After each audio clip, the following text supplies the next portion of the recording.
In this video, I'm going to show you an extremely powerful optimization technique called gradient descent, which is particularly helpful for optimizing functions on enormous datasets. Consider this function. I'll imagine it's kind of like a mountain range, and we're trying to optimize this function to find maximums or minimums. I'll start with maximums because I like being on the top of a mountain. But now imagine you're trying to climb this mountain in the fog, and you actually don't know where the top is. How should you proceed? One approach is to look at where you're standing right now, and these yellow dots indicate maybe a bunch of different potential starting spots.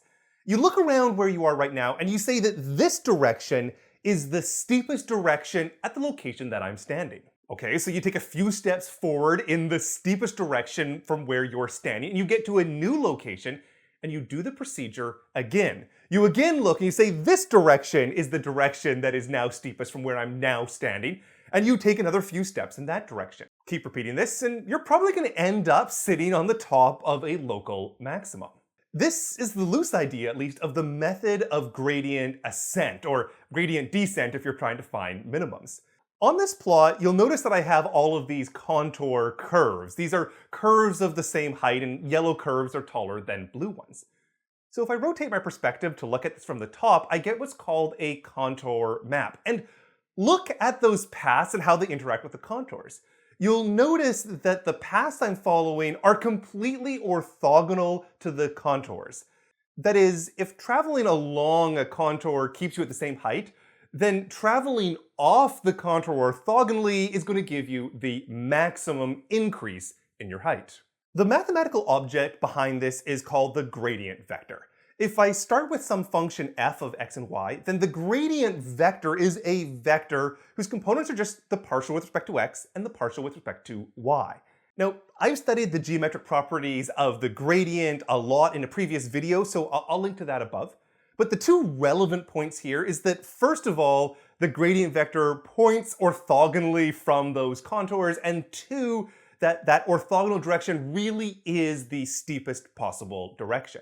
And so the way my algorithm works is I start at some point x0, y0, and then I move away from the x0, y0 in the gradient direction, but I have this gamma times the gradient, and gamma is just the size of your step. It could be a bigger number, it could be a smaller number. I'm going to take a step in the direction of the gradient with the step size of gamma. If it's positive, then we're going to be going towards maximums. If it's negatives, we're going to be going towards minimums. Regardless, implementing this algorithm on my contour plot just gives this really pretty picture where I'm able to go and find a whole bunch of local maximums for my function. Now at this point, you might be saying, well, hold on, I already know how to find maximums of functions. Take the derivative, set it equal to 0. We did that in first year calculus. In multivariable calculus, there is the same story. Take the gradient and set it equal to 0. I don't need this weird stepping path, I can just compute that. Well, can you? If your function is a multivariable function of a huge number of variables, solving the equation, the gradient of a function is equal to 0, is actually really hard. I mean, even in single variable calculus, say x equal to cosine of x, I mean, there is some value of x where this is true, but it actually requires a numerical approach to be able to go and compute it. So the point is, solving an equation like the derivative equal to 0 or the gradient equal to 0 can be very cumbersome. And when you're talking about things like, for example, machine learning with enormous number of dimensions associated to them, that can be computationally very inefficient. And as a result, this sort of gradient descent method to step towards and help you find this maximum is extremely important for optimization. Okay, this is all nice, but there's a problem, which is that the definition I have so far is just too simplistic. Specifically, this step size of gamma right now is just the same thing, and that can cause a lot of problems. For example, in one dimension, imagine I'm going to start at this location here. Then if my step size is too small, it can take just a really long time for me to converge on the minimum. And that long time is computationally expensive. I don't want to do it. But there's an even bigger problem if my step size is too large. If it gets too large, I might miss the minimum entirely, not even realize it's there. And then I can start bouncing around erratically with divergent behavior for my gradient descent or gradient ascent methods. There's also an issue where you might be at a local minimum, but the local minimum is just sort of like a small little perturbation, and you can't get out of that well to go to the much more important and deeper local minimums nearby. And perhaps you want to adapt this formula, again, with some sort of notion of momentum so that you can roll out of these shallow minimums to get to the larger minimums nearby. So there's a lot of issues here, and the one I'm really going to tackle is changing the gamma from a fixed to a variable quantity. That is, for every iteration of the algorithm, I'm going to choose a different gamma, and I'm going to choose it cleverly so that I have a more efficient type of convergence. Back to our contour map. I'm going to start at just one location here, and note that the gradient is going to point in this particular direction. That's what we've done before. We took a step size in that direction. But I could keep going in that direction if I want. In fact, I can put up an entire line here, which is sort of all the possible step sizes. This is going in the direction of the gradient. I can go as far or as little as I wished. So how far along this line should I go? If I look at this now three-dimensionally, a straight line in the domain now has a height above it, and what do I get? I get a curve. But here's the key. This curve is a one-dimensional curve. I'm only going in one dimension. There's a height at every point along that line. It's a one-dimensional curve. I'm going to make that more precise even in a moment.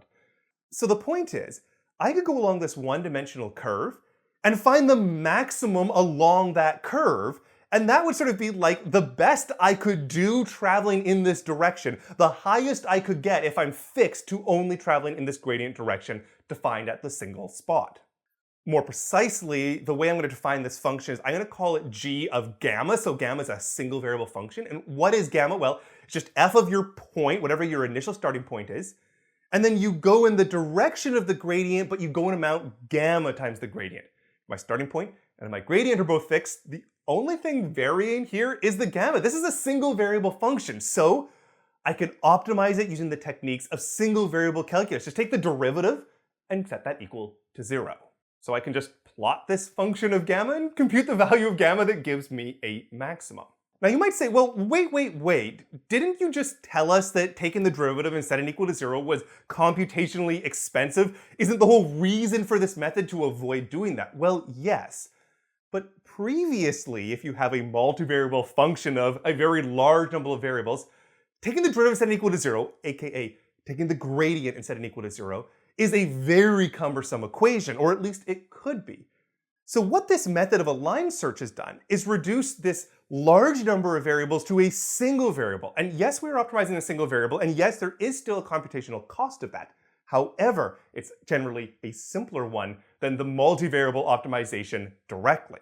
And then I can actually go a whole step further. Now that I'm at the highest peak going along the first step, I can recalculate my gradient.